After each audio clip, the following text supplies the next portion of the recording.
still, in the beginning, it was fun. I will assure you that. You know, 200 to 300 phone calls a day. Today we had 0 complaints.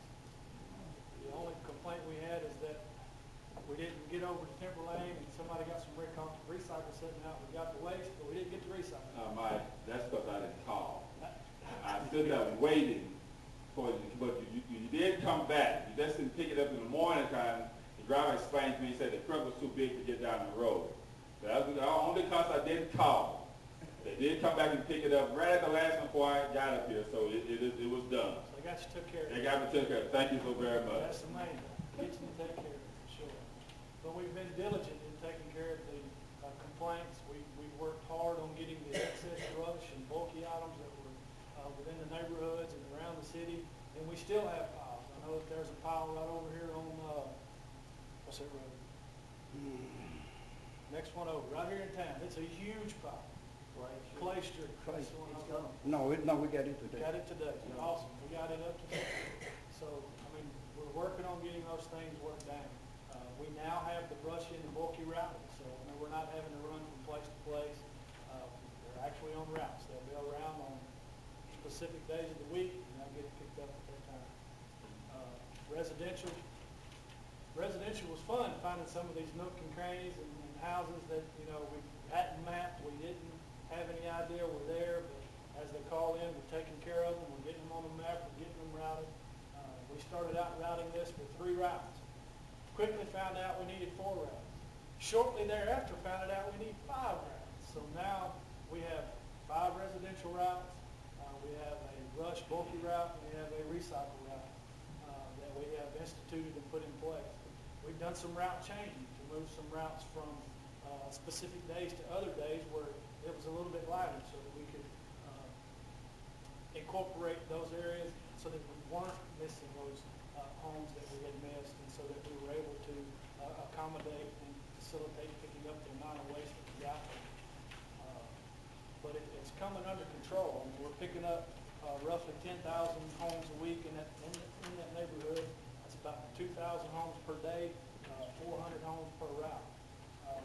And that's not including the businesses, and it's not including doing the brushing or the bulky and the recycle. That's strictly residential. So on top of that, we have those trucks going around to those units as well. One of the ways that we're handling the brush and the bulky out within the county areas is that when the driver comes upon it, he calls in and says, hey, I have brush or bulky at this address. When that address is called in, it's relayed to our route supervisor, and he gets a truck over to take care of it. One of the things we found out real quick is that we weren't going to be able to do it with just one brush truck, one grapple truck. So we started putting rear loaders out there. And we come across a couch, we throw that couch up in the back of their rear loader and let their rear loader eat it and go on. Those are the things that we're incorporating and instituting into our program.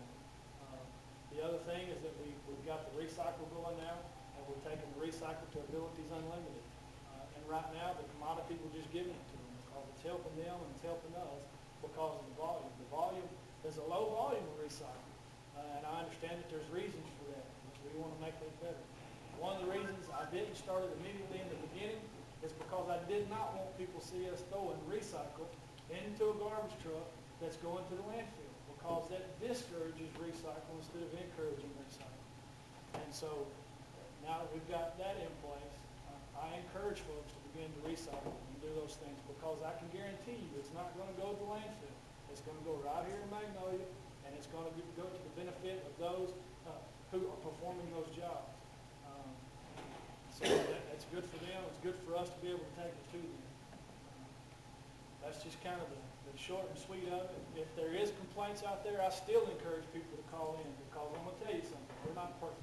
We're going to be diligent. We're going to do our job to the best of our ability. We have people who care.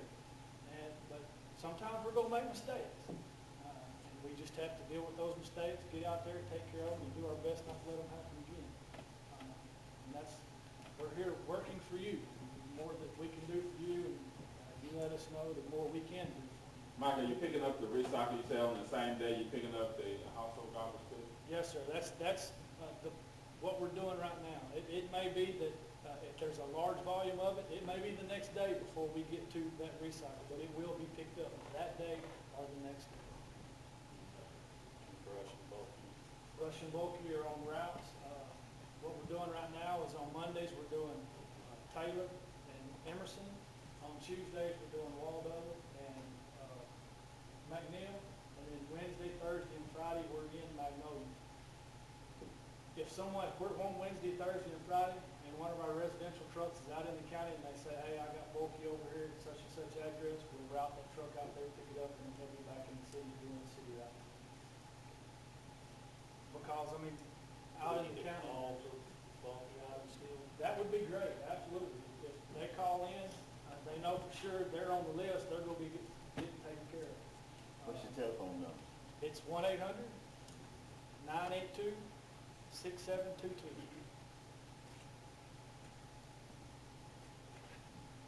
And you can call during business hours or after business hours. The answering service is checked every morning, and complaints or call-ins are the things that we handle first. Which my goal is I guaranteed, and I still stand fast on and told the county judge, no complaints, and that's what I'm still standing by. I'm gonna get there, one way or another, I'm gonna get there. That's the reason we're riding behind, and we have a route supervisor who's checking up on drivers, doing route audits, and making sure the drivers are doing things they're supposed to. If they pick up a can and they spill on the ground, they need to clean it up. I just feel like if you spill it on the ground, pick it up. You know, it's part of our responsibility. Blowing it, we've had issues with it blowing out of the truck. We had to do some retraining on putting the aprons down, and pushing the packer blades, and putting the pack assist units down. You know, those things we're constantly moving toward. It's an ongoing process. Sometimes people get complacent and they don't think about doing those things, and that's why you have route supervisors to